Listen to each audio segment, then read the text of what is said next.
Facts, Not Fear. It's not just a title tonight for our virtual town hall, but a mission that we want to fulfill. Our hope is to put perspective and context to the fear that so many people are feeling right now about the coronavirus. We are inundated with pictures and video, and it can be scary. All this can induce anxiety and leave us with questions. Even here at KREM 2, with all our access to information, there is so much we want to know. And you have reached out wanting answers, so we made a commitment that we would take questions and ask the experts directly, working to take out the panic and drama and replace it with calm conversation, curbing the crisis with education and fighting fear with facts. Thank you for joining us for the next hour as we allow the time and the format for our local experts to talk. Welcome to Facts, Not Fear. Let's get started.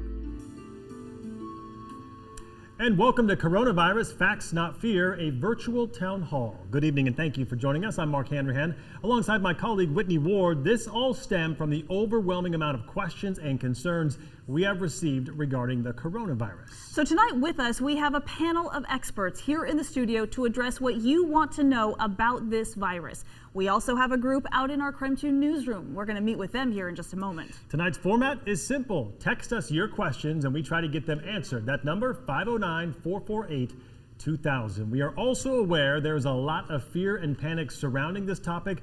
We want to acknowledge that, but we understand and we want to get that perspective to what is happening and real information from real medical experts to put the coronavirus into context. Not to eliminate all fears, because it certainly is unnerving. We want to be able to wade through the immense number of headlines, the social posts, the articles, the news stories, and even just the conversations that can be confusing and frankly can cause anxiety. Laura Papetti also joining us here tonight with the very latest verified information on the coronavirus. Laura? Yeah, before we get to a lot of questions, we wanted to start with a rundown of the facts, beginning with Vice President Mike Pence here in Washington State. He met with Washington Governor Jay Inslee today. In fact, we were just watching this come down. The two held a joint press conference. This was just at the top of the hour. The Vice President said all those who need treatment or testing for coronavirus can get it without having to worry about copays or deductibles. Vice President Pence also stressed that the federal government is working with the Kirkland nursing facility that was so impacted by, of course, the outbreak in Washington State. He added that they are increasing standards at all nationwide nursing home facilities.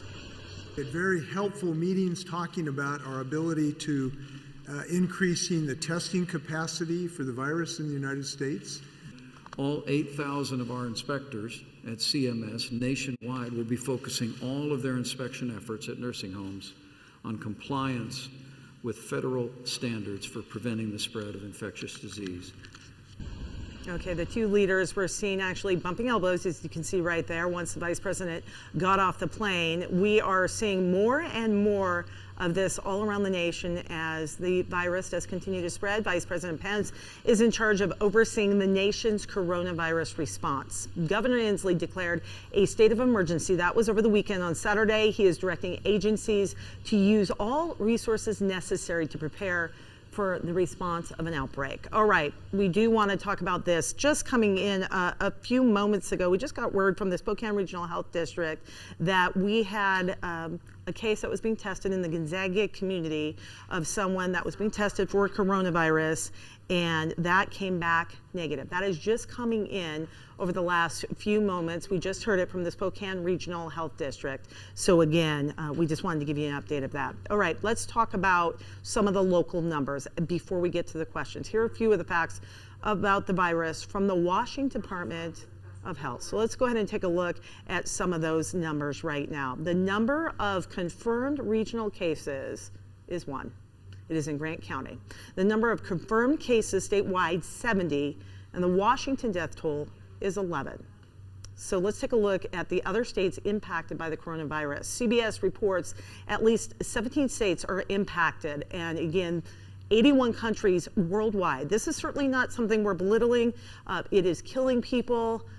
People are being treated and released. 50,000 people thus far treated and released. These are just a few of the numbers, but the community at large does have a lot of questions. about those numbers, how they change, how we might best protect our loved ones, coworkers, and ourselves, and how this is impacting daily life. So that's what we're going to talk about tonight, guys, is the impact socially, the impact on our health. And so I'm going to send it back over to you so you can begin with how this is all working and how we can get to the questions. Yeah, the whole purpose of this is to answer your questions about the coronavirus and try to ease some of the concerns that you may have. So we have a really simple system here at KREM to hear your questions. Here's how you do it. You just text this number right here, 509-448-2000. You can text us anything like, for example, what is the coronavirus? Text us that right there. It'll pop up. And then we can see that question and we can respond to you. We also have several keywords here at KREM. So if you just text us the word coronavirus right here, text us that way. And then it'll pop up here. We can send you a link to our latest story with all the latest information and the facts that we have nationwide and statewide regarding the coronavirus. It's a real simple system we have set up, and it's super effective at us communicating with you and getting your questions answered.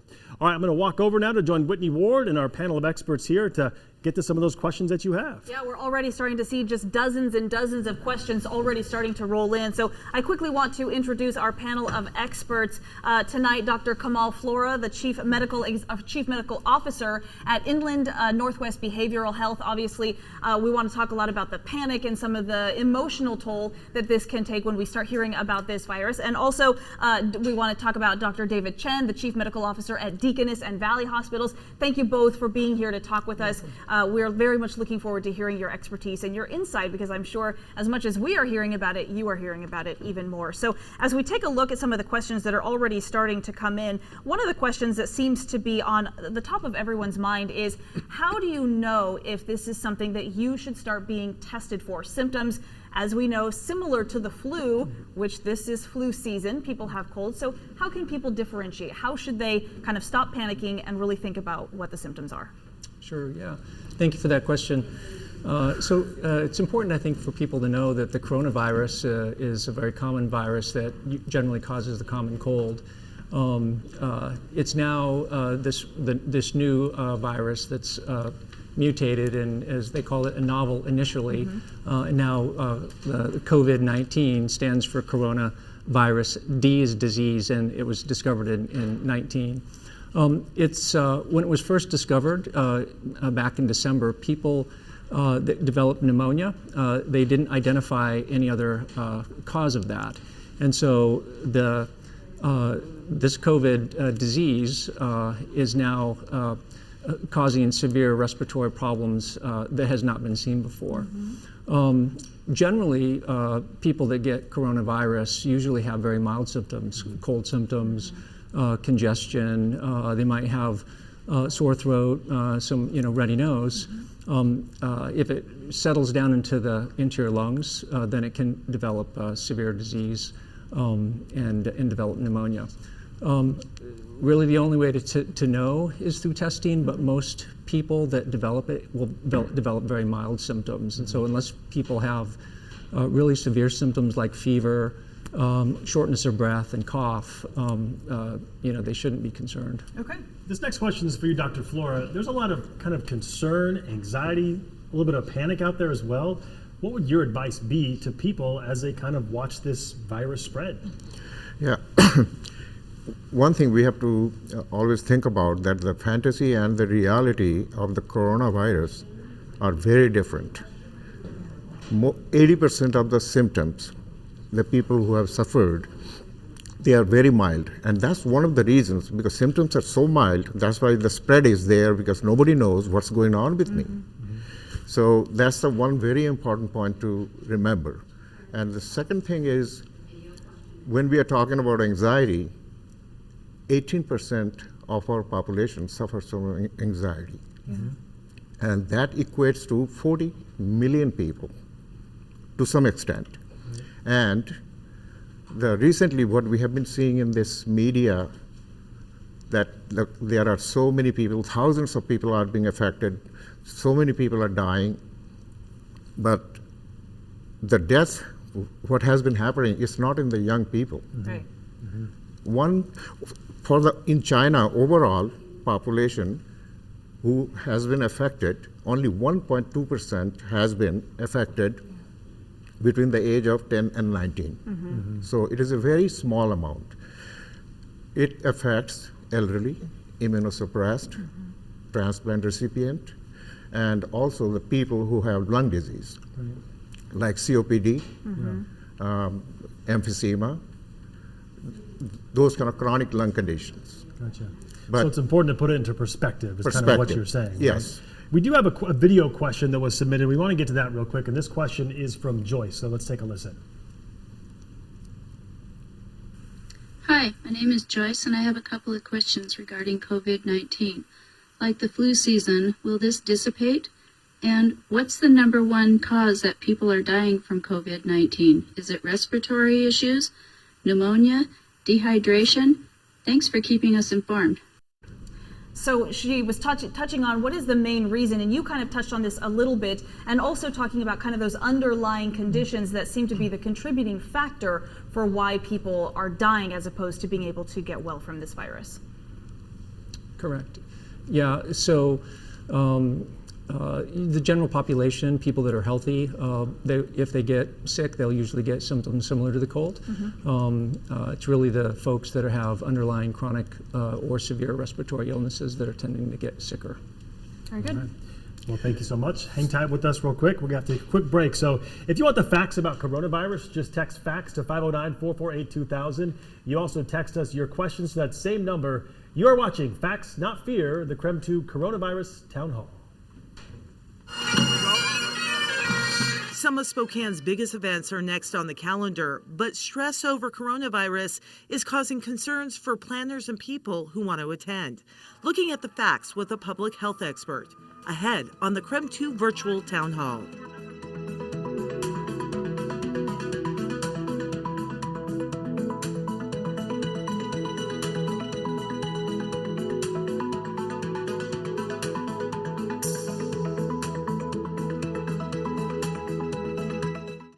Welcome back to KREM 2's Coronavirus Facts, Not Fear Virtual Town Hall.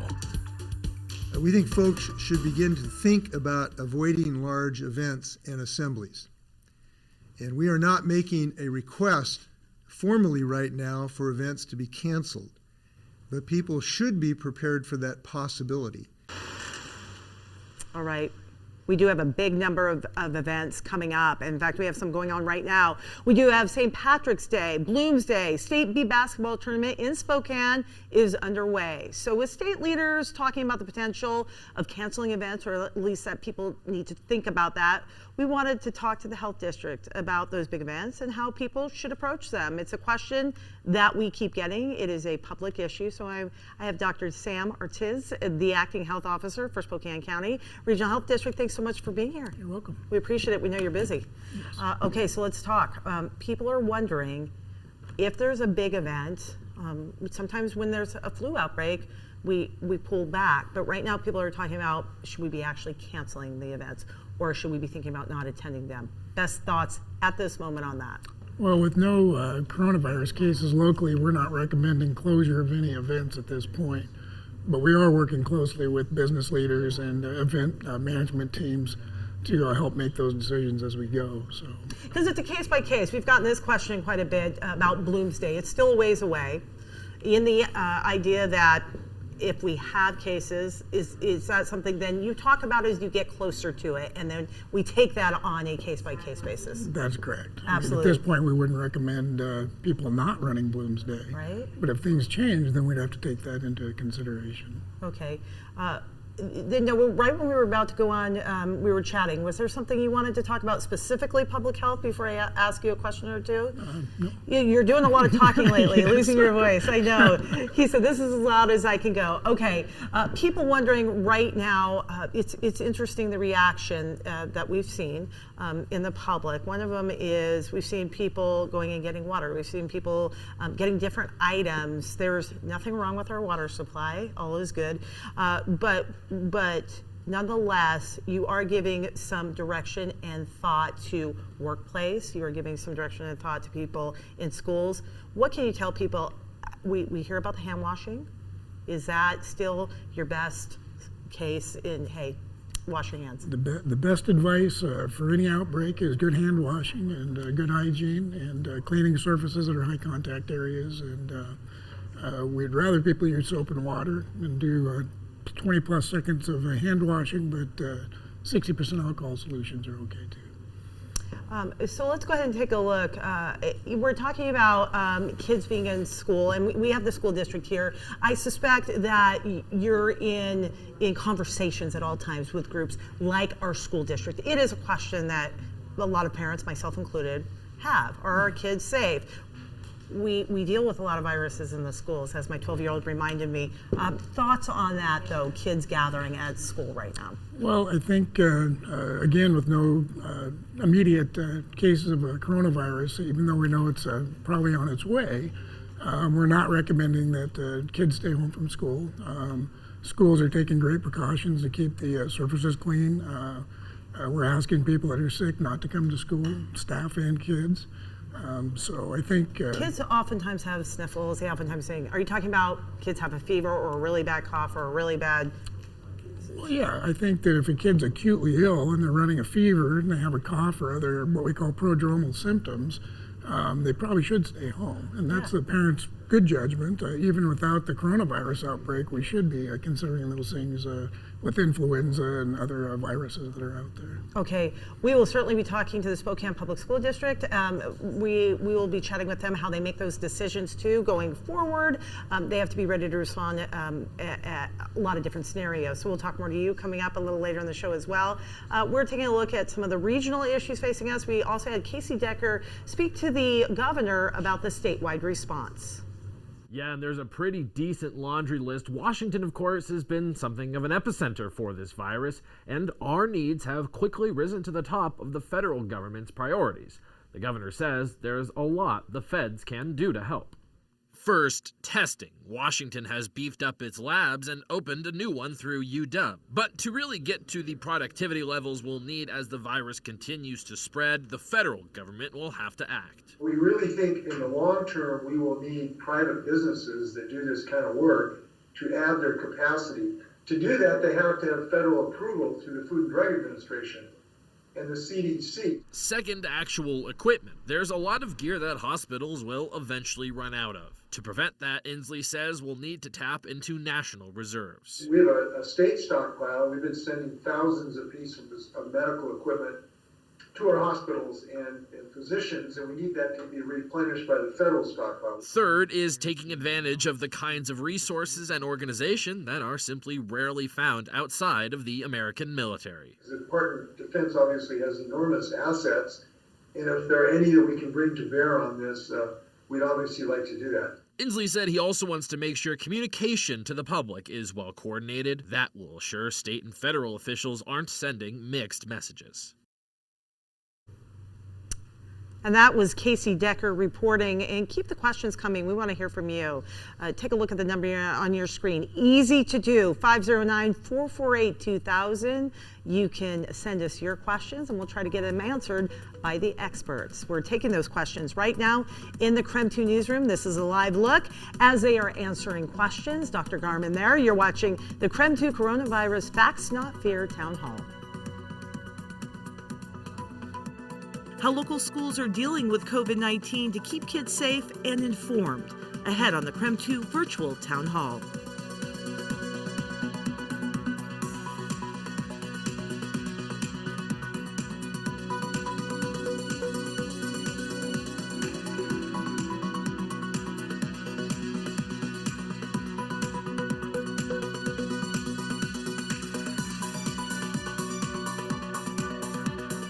Welcome back to KREM 2's Coronavirus Facts Not Fear virtual town hall. Hi everyone, we're back here live in the KREM 2 newsroom. I am sitting with Dr. Todd Garman, an infection control officer at Inland Northwest Behavioral Health. Thanks for being with us. Sure. All right, you're answering questions tonight live that people can text us, 448-2000. What have you been getting? Oh, lots of different things, but mostly comments on how good looking I am. Yes! Right. Very No, common. but questions on different cleaners, how long the virus is active. So let's answer one of those. Okay. Let's talk about the different cleaners, because I Cloroxed everything. Am I just spreading it? Bleach is good. Bleach is good right now. Yes, yeah. It's good for your hair, and it's good for keeping coronavirus at bay. Okay, well, I can go blonde and clean. I Good. like that. All right. So different cleaners. So Clorox is good. What else are you talking about? Just informing people. There's a lot of people worried about needing face masks, and where do they find them? Of course, I don't know where to find them at this point, but you don't really need them unless you are sick. So at this point, to try to stock up ahead of time doesn't make sense. Can it live very long on the surface? It sure can, and that's why bleach solutions are recommended for cleaning regular surface areas that are touched a lot. Okay, so as a mom that has lots of handprints everywhere, I wipe down with bleach all the time. This is just maybe intensify that a little bit more. Yeah. You just want to make sure that you're doing it at least 3-4 times a day to keep because the virus can live on surface for days and days. So if you're doing that regularly, you're really minimizing the chance that it will spread from being on different surfaces. All right, we want everybody to feel free to ask questions. We have Dr. Gurman, we have others in-house answering questions right now, 448-2000, and you are watching the KREM 2 Town Hall on coronavirus. Facts, not fear. We'll be right back. There's some fear about traveling during COVID-19, but what are the current recommendations and thoughts about flying the friendly skies? Ahead on the KREM 2 virtual town hall. Welcome back to KREM 2's Coronavirus Facts, Welcome Not back. Spring Fear break is right around the virtual corner. town Many hall. families have travel plans. Right now, the CDC says there is no need to cancel if you're traveling in the U.S., but it is a difficult call for many people. So let's break down what you need to know about protecting your travel plans. First, your hotel. A AAA spokesperson says it is the most refundable part of your vacation. In most cases, the industry standard is a 48-hour cancellation notice to get your money back. It can be tricky if you've already paid at a discounted rate ahead of time. Rental cars are pretty flexible as well. Most companies allow you to cancel your reservation up to 24 hours before you arrive free of charge. Then there is airfare. Here's where it can get trickier because most people buy the cheapest tickets. If you bought a basic economy or economy ticket, they are not refundable. Many airlines do charge a change fee or a fee that you have to pay if you need to waive those, if you need to make those changes in any way. An upgraded ticket may allow you to cancel or change reservations. If you haven't booked a flight yet, check to see if the airline is relaxing policies. Many, including JetBlue, American, and Alaska Airlines, are offering to let you rebook your trip without change fees because of concerns about the coronavirus. But remember, that only applies to new bookings. Okay, what about travel insurance? Should we be looking to getting some of that as well?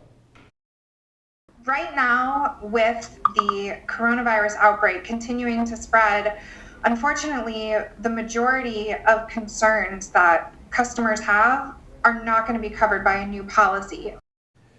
So no, travel experts say insurance typically won't cover this kind of situation. Travel experts suggest it is important to stay in touch with your airlines or hotels. As spring break approaches, they may be more flexible with accommodating travelers.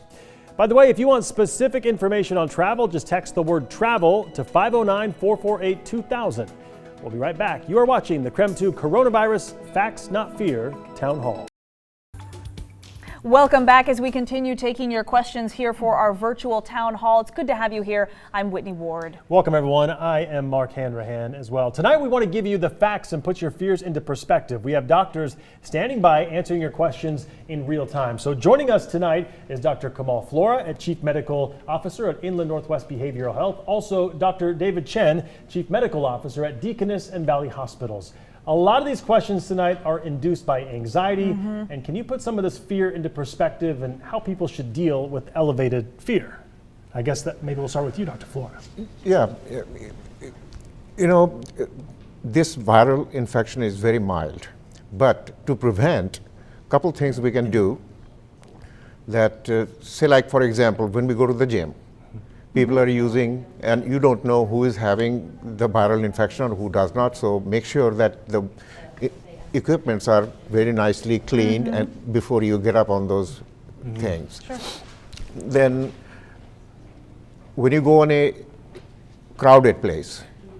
Try to avoid crowded places because you don't know what you're going to touch and what you're not going to touch if you're not carrying hand sanitizer all the time. And hand sanitizers, usually they are saying it is not available, but you can make your own hand sanitizer at home. Use rubbing alcohol 3 parts and 1 part aloe vera gel and add a moisturizer. It is a wonderful hand sanitizer. And that's something that's really great because we've been hearing about how long this virus can last on surfaces, which has led to a lot of questions about mail or packages or groceries or, you know, going in, exchanging money, cash registers, all sorts of things. So when we think about the, you know, the basic lives of people here in Spokane, people wanting to understand what they can do to kind of take control to at least minimize their risk. Sure, yeah. So we can't stress enough that, you know, just good personal hygiene, washing your hands, not touching your face, you know, making sure that if you are sick, that you, or you have a cough or cold, that you know, you don't cough out into the public, that, you know, you cover your nose and mouth when you do that. Yeah. We do have a question we want to get in from one of our viewers who sent it in. That question is, will we be able to get local testing done here in Eastern Washington for COVID-19? Currently, it's been done only at the State Health Department. They are looking at, the CDC's working along with the Health Department to develop more commercially available testing, and so eventually it will be available, yes. We talked about coronavirus impacting children.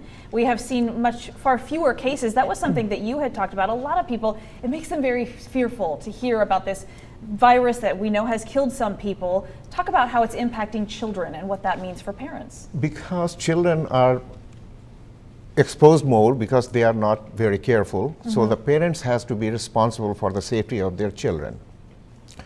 Their immune system is strong, so they can fight if they get infected, but still we have to do the prevention from the beginning. And that is very important.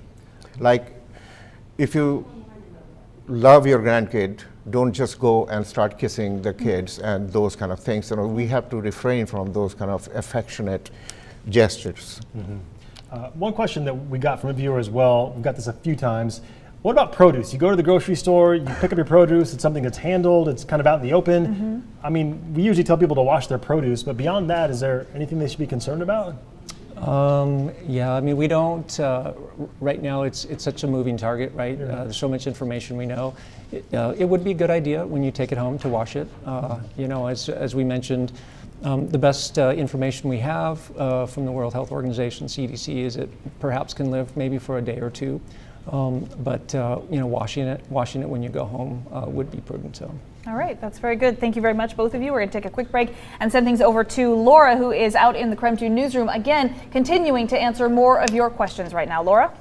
We have a couple of folks answering questions in here, including Dr. Todd Garman, talking about infectious disease and talking about, people are asking about if they have some symptoms, but they don't, this particular question, they don't have a fever. How common is it to have a fever with coronavirus? Well, the major symptom that correlates well with coronavirus is fever.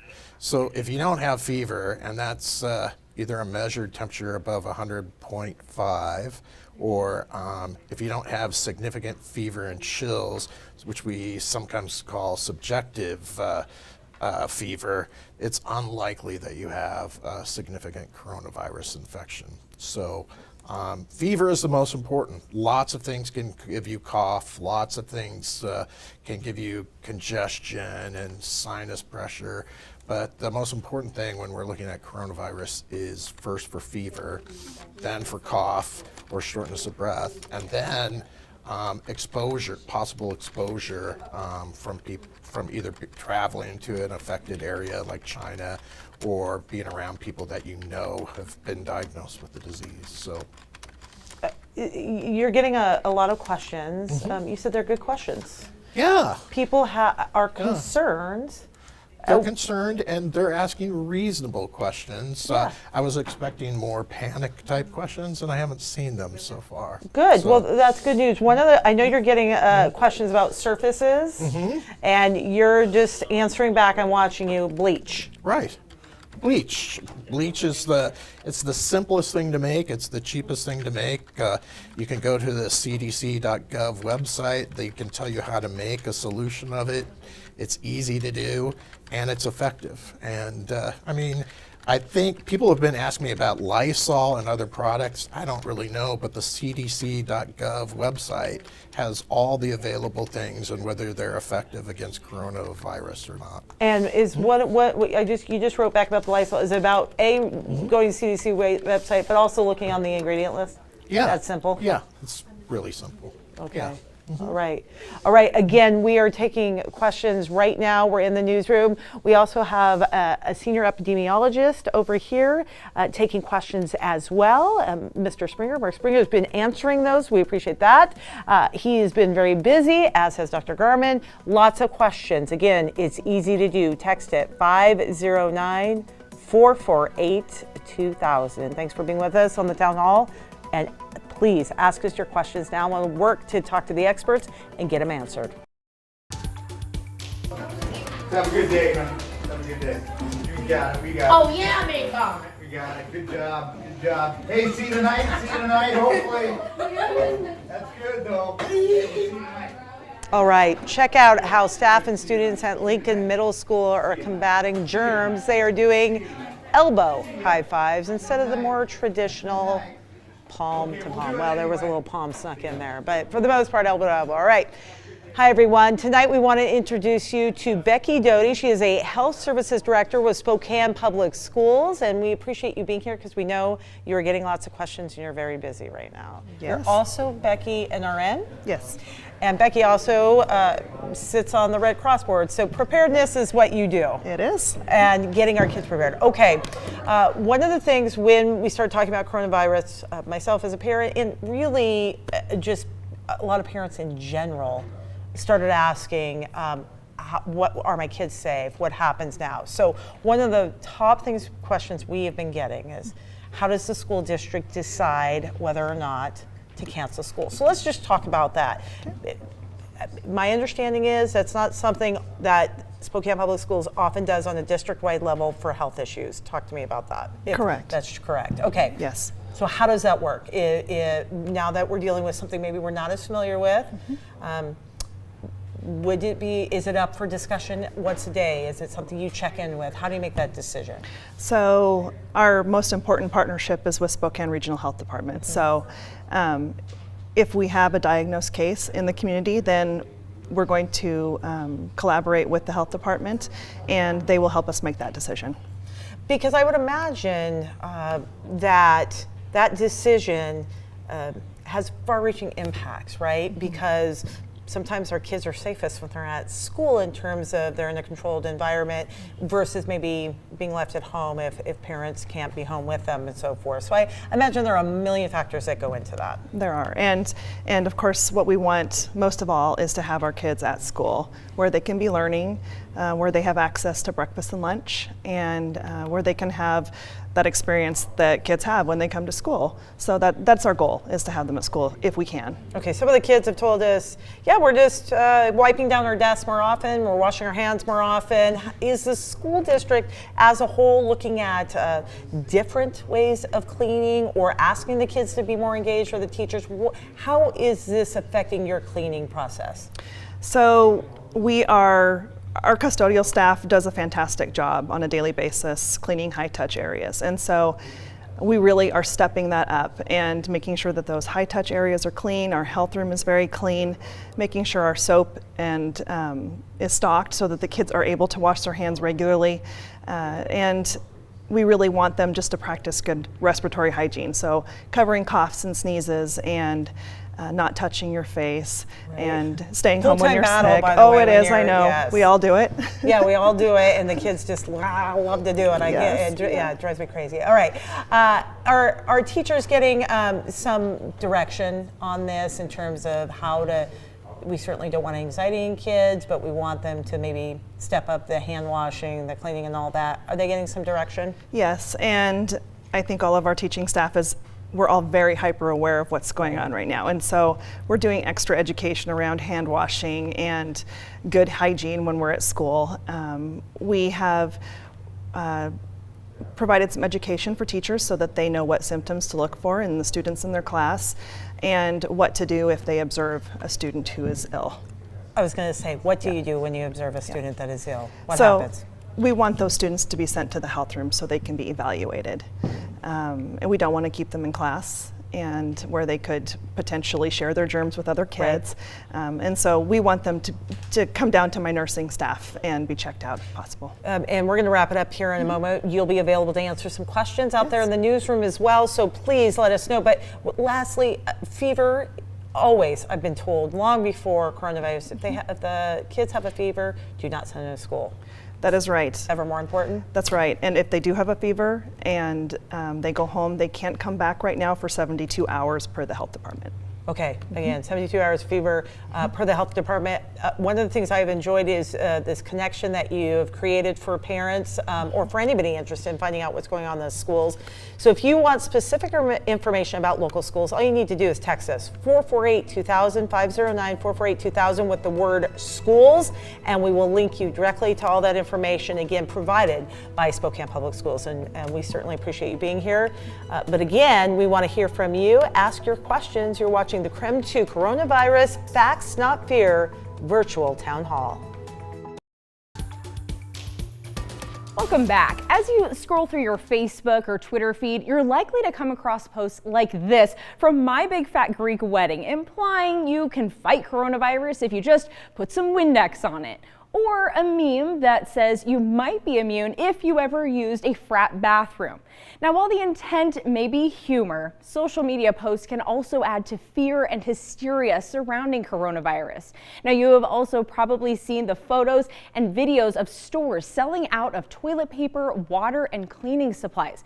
So as a commitment to provide you with facts, not fear, let's take a look at what claims are true or false. Just today, we came across this post on the Nextdoor app. It claims all Providence urgent care clinics are closed due to the coronavirus.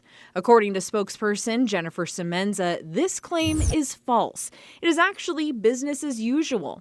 Semenza says what may have caused confusion is a recent move of 2 occupational medicine clinics. These clinics shared space with a few of its urgent care locations, and the move is meant to increase capacity for urgent care. Once again, this claim is false. You may have also seen this viral picture claiming the CDC is telling people to shave their beards to protect against the virus. This came from the CDC blog during No Shave November in 2017. Right now, the CDC is not recommending that for the general public. That makes this claim false. And just in Facebook comments alone, we've seen several claims on how coronavirus can spread and if masks will help prevent people from getting sick. The CDC says coronavirus can spread mainly from person to person and through the air. As for using face masks, the CDC says they are a form of prevention, but should be used by people who already have symptoms of COVID-19. Amanda Rowley, KREM 2 News. We'll be right back. Hi everyone, we're here in the newsroom. Senior epidemiologist Mark Springer with the Regional Health District. You've been answering questions for an hour. Thank you. Very quickly, let's address one of your top questions. The fear about young children and coronavirus. Yeah, we hear a lot about what's happening on the west side, the deaths and the hospitalizations, and people obviously come to worry about their kids in schools. What we know about the coronavirus right now is that less than 2% of cases worldwide are in people under the age of 20. So, that's one of the things that we try to reassure parents about. This is a disease that's really affecting the elderly, really affecting those with chronic medical conditions, and not so much with kids, which is a great thing for us. Good news. He's continuing to answer questions. I'm going to send it back to you in the studio to wrap things up. All right, thank you, Laura. I want to mention quickly the WSU Murrow Symposium scheduled for later this month has been postponed due to coronavirus concerns. We definitely want to thank our doctors for being here to answer your questions. You guys have been such a great wealth of knowledge for us. We appreciate it. The main takeaway that we want to make sure that you walk away with tonight is that this coronavirus is not a reason to panic and not to overreact. The main takeaway is that even if you do get it, you are likely to have very mild symptoms, and most people may not even notice that they have it. That's the important takeaway. Thank you for joining us tonight. That'll do it for our virtual town hall. Have a good night.